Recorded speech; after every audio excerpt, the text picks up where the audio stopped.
Spellbinders Week on the Papercrafters Library, and every day during the week of June 18th to June 22nd, 2012, we will be sharing a variety of project ideas featuring different Spellbinders die templates collections. Every day this week we'll be giving away a different Spellbinders die template generously donated by Spellbinders. We'll share more details on how you can enter to win at the end of this video. Welcome to Papercrafters Library, and today I'm going to show you how to make this simple but very sweet little box featuring the Spellbinders cut, fold and tuck shape abilities, and this particular one is the roundabout. So let's get started. So the first thing I'm going to be doing is I'm going to be taking some cardstock. I'm using the Whitewash collection by Coordinates, one of their greens, and you can see over here the true color, and basically it has kind of a white coating on top. And then what I'm going to do is I've cut it down to 9 by 9, and I'm going to score at 3 inches. And actually, if we wanted to go with the green inside, so we'll do our score the opposite way. And then at 6 inches, and then flip it the other way, score at 3 inches and 6 inches. And then I want to have some tabs, so I'm going to go over here just down to my line over here. I don't want to extend beyond that.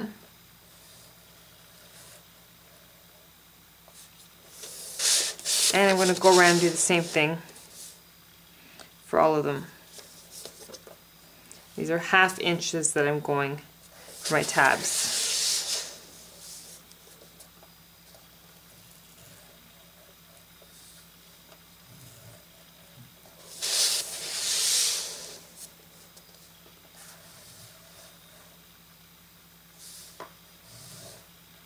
And this will allow me to have an open face box. So then you're going to be cutting out your pattern and cut out around here.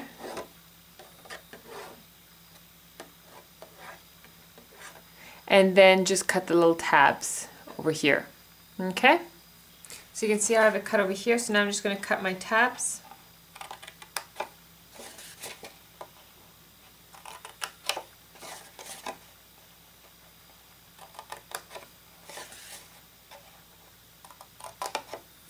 And then I'm going to do my scoring.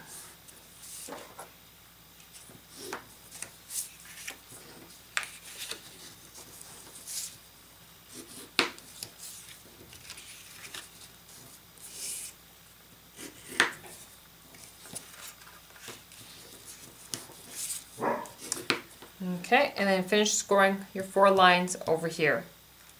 So once your box is all folded and ready to go, you're going to move on to just creating all your little pieces. I'm going to start by taking some more cardstock of the same type, it's basically the scraps from my box, and I'm going to create a nice little impression on it using the same Coordinates cardstock and the impressibilities.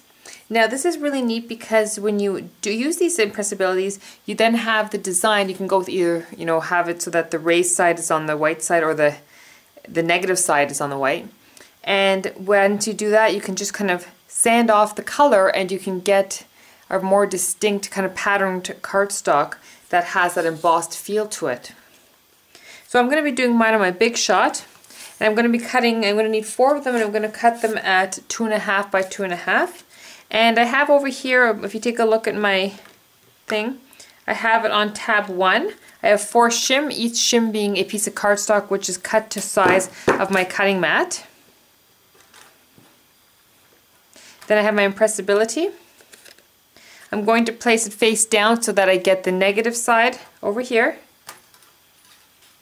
And I want it with, I'll go with this pattern here. Then I place my tan embossing mat over. This sandwich over, and then you're going to run it through your machine.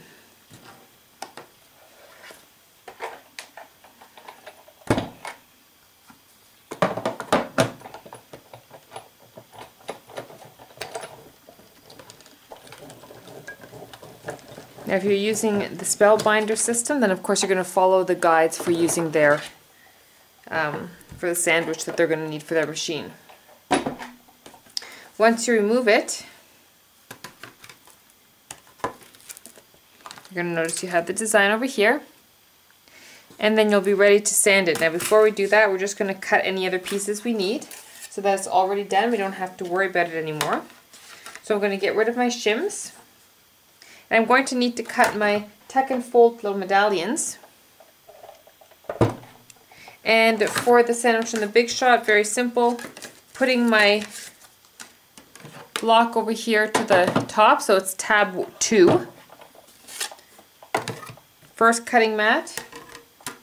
And then you're going to put your tuck and fold die, the cutting side up. I put my cardstock with the front facing down, cover it with the next cutting mat, and run it through my big shot.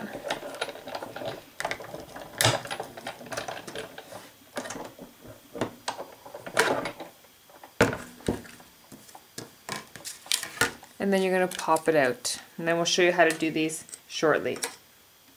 Okay, in order to sand your design, you're going to just grab a small sanding block. And you're just going to rub it across the surface very lightly.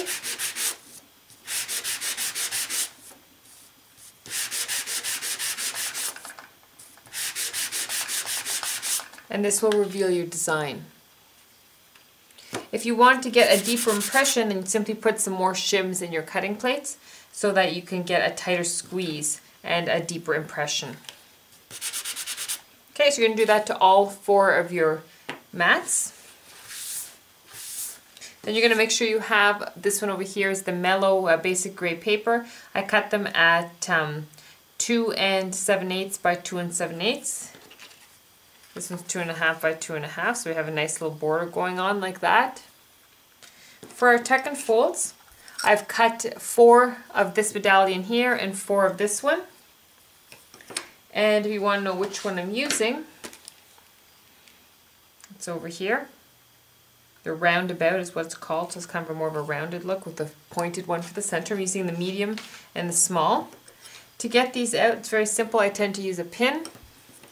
For this one, I'll pop out all the holes so that it reveals pops it out and it has it free. And then what I do is I try to lift up one side.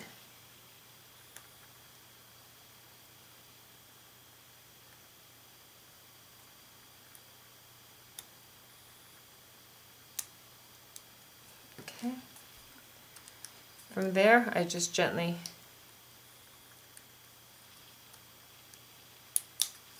pull it up.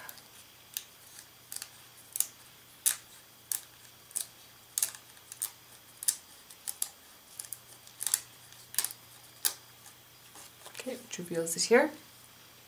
The small pointed one, same thing, you're going to pop it out, which is every second hole down.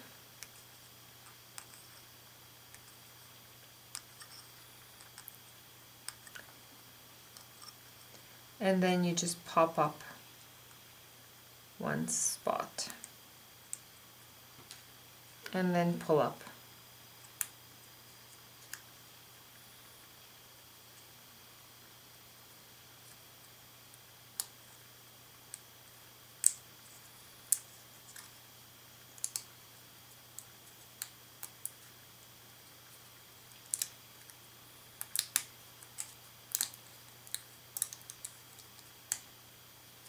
Okay.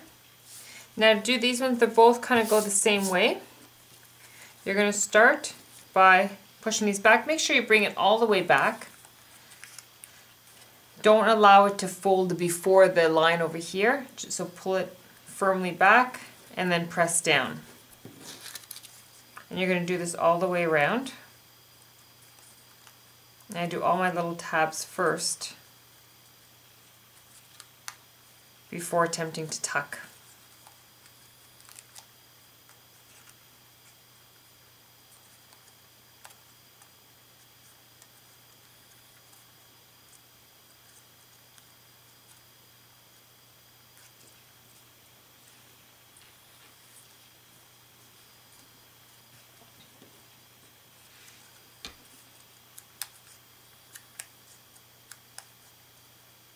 Then I just tuck them under the little flap over there.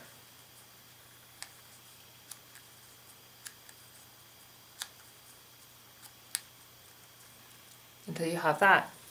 This one goes exactly the same way, except that you're going to have a little, it's a tinier version, that's all. So just go ahead and tuck, tuck, tuck. Or should be more of a fold, fold, fold.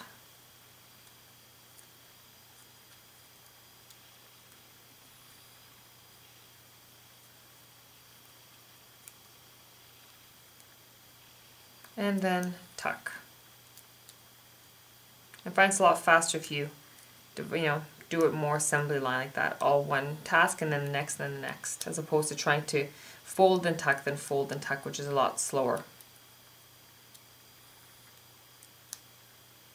Okay, and you will have this. Okay, now I'm going to go and assemble my box. I'm going to start with adding the mats. And I want to do my mats first, essentially so that I can have, I can apply plenty of pressure. Whereas once in a box, I won't be able to apply as easily the same amount of pressure. So you're going to go and put your mat on all four sides.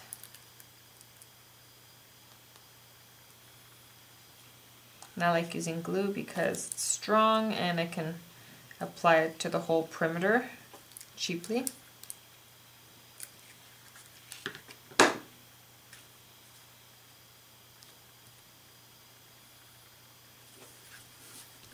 And just so you know, all the pattern papers are from the Basic Gray Mellow line.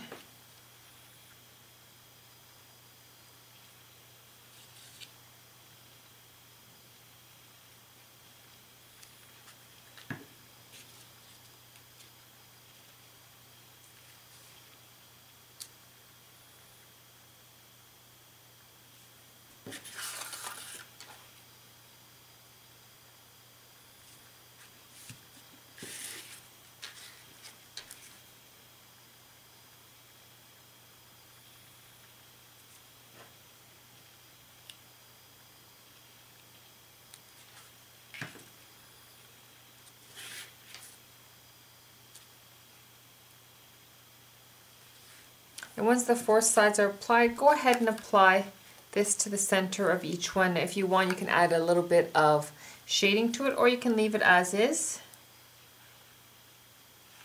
without adding the Distress Ink sponging.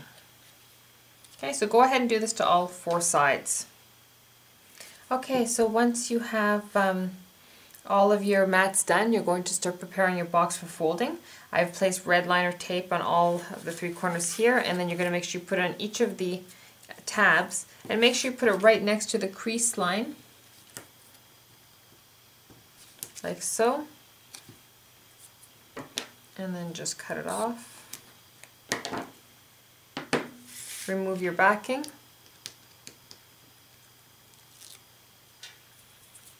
And then if you want, you can always add a little bit of glue to each tab as you're putting it, just for the end over here.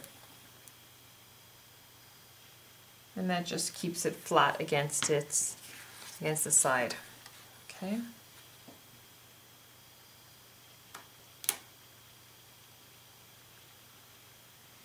And you're going to do this to each and every side, and make sure you press firmly so that you get a good adhesion. Okay, so once your box is put together, you can start doing each of the sides with the flowers. And I'm going to be using hot glue for this, and you're going to be applying your flower like so and like so. Okay. So just with the hot glue, and just because I find it's nice and strong and it gives just a little bit of dimension to it, a little bit of height, as long as you don't push down too hard.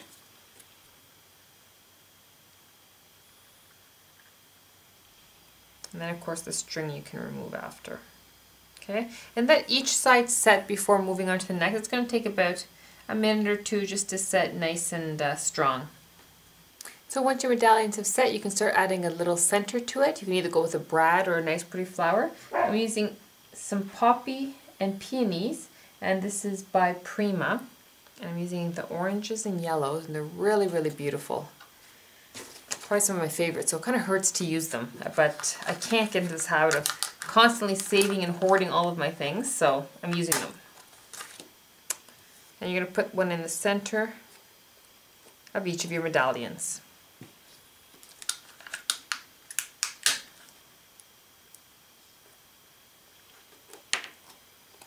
And you can set these here with more permanent glue if you want, either with the hot glue or with the glossy accents.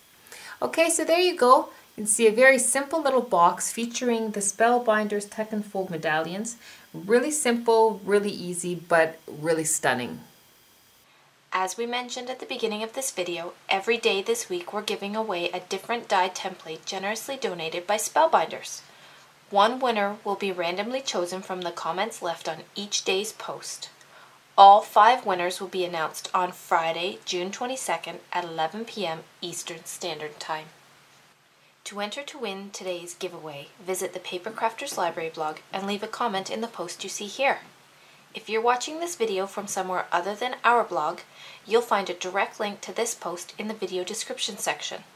While you're there, we invite you to check out the benefits of becoming a Paper Crafters Library member by clicking on the Benefits of Membership link at the top of our blog.